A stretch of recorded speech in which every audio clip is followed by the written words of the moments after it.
dhaabbanni guddaan biyyaa umurii dheeraa Itiyoo Telekoom mata duree jalqabbii haaraa abdii haaraan gara bara haaraatti jedhuun sadarkaa addunyaatti ammoo kan kabajamaa oole guyyaa gaarummaa laalchisee tajaajila lammummaa garaagaraa taasiseera. Haaluma kanaatiin gaarummaan namummaaf mata duree jedhuun baankii dhiigaa biyyaalessaa waliin ta'uun hojjettoonni dhaabbatichaa dhiigaa arjoomaniiru. Miiratti dhagaames nuuf qoodaniiru.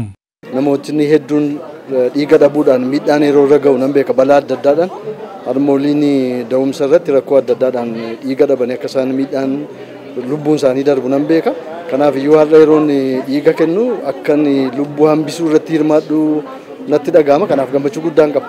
Dhimmi kun dhimma dhalootaati, dhimma dirijjiitii, dhimma dhuunfaa yookiin dhimma kaampaaniitu hin taane dhalootaan namoonni keessa isaanii miira gurguddaa jira. Nama gargaaruu, namaaf jiraachuu, namaaf ooluu, nama rakkate gargaaru waan jedhu dhaloota nama keessa jira.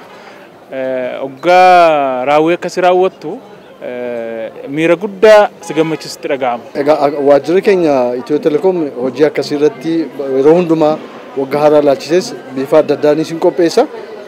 Kanaaf waajjirooleen hundumtu uummata kana keessa kan isaan jiraatanii kan isaan tajaajilanis uummata kanadha. Kanaaf uummata kana balaarraa baraaruudhaaf sababa adda addaadhaan nama du'a oolchuudhaaf hirmaannaa guddaa hojjechuu qabu. Mata duree dhaloota boriidhaaf jedhuun ministeera barnootaa waliin ta'uun barattoota bara barnootaa 2017 qophaa'aa jiran 75 adda baasuun manneetti barnootaa sadarkaa jalqabaa 900 ol irratti barattoota maatii harka qalleeyyiif dabtara bituun gumaacheera dhaabbatichi. Guyyaa irraas magaalaa Shagar kutaa magaalaa Buraayyuu mana barumsaa sadarkaa tokkoffaa Lakkuu Kattaatti barattootaaf deeggarsi dabtaraa taasifameefira. Barattoonni fi barsiisonni mana barumsichaas deeggarsa argatanitti gammadu himan. Gammachuu guddaan natti dhaga'ame. Boruuf akka cimeen baradhus na godheera jechuudha. Baay'ee gammadee jira. Gammachuu guddaan natti dhaga'ama. Waan kana nu laattaniif guddaa galatoomachuun barbaada. Gara fuulduraatti cimee barachuu fi maatii kiyyaas beeksisuun barbaada.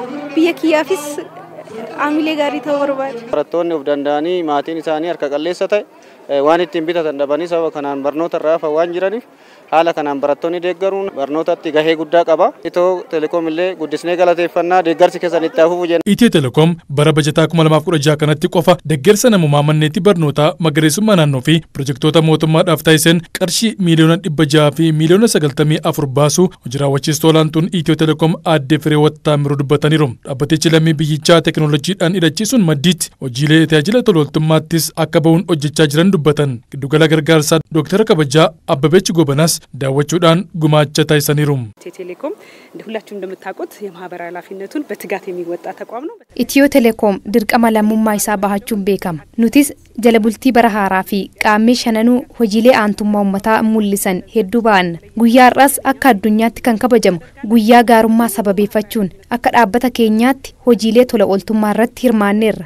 Guyyaa har'aa guutummaa biyyattii bakkeen adda addaatti maatii harka qalleeyyiif kan ta'an manneetii barnootaa 930 irratti barattoota 75,000f deeggarsa dabtaraa 900 taasisneerra. Inni kan biraan dhaabbilee tola ooltotaa adda addaatu biyya keenya keessa jira. Dhaabbilee akkasii 28f guyyaa irraa deeggarsa gooneerra. Baasii kanaafis gara qarshii miiliyoona 16 baasii taasisneerra. Kana malees tajaajila lammummaa keessaa tokko kan ta'e lammii keenya wajjin jiraachuu keenya hojjettoonni Itiyoo Telekoom kan ittiin mul'isan arjooma dhiigaan guyyaa itti mul'isnedha. Kanaaf guyyoota nu hafan kanattis hawaasa tajaajiluuf yeroo itti baga ittiin isin ga'e jennuu fi aantummaa keenyas mul'isnudha. ስለ አብሮነታቸውም ደግሞ ምስጋናም እንደዚሁም ደግሞ መልካም ምኞታችን የምንገልጽበት ቀናት ነው የሚሆኑት።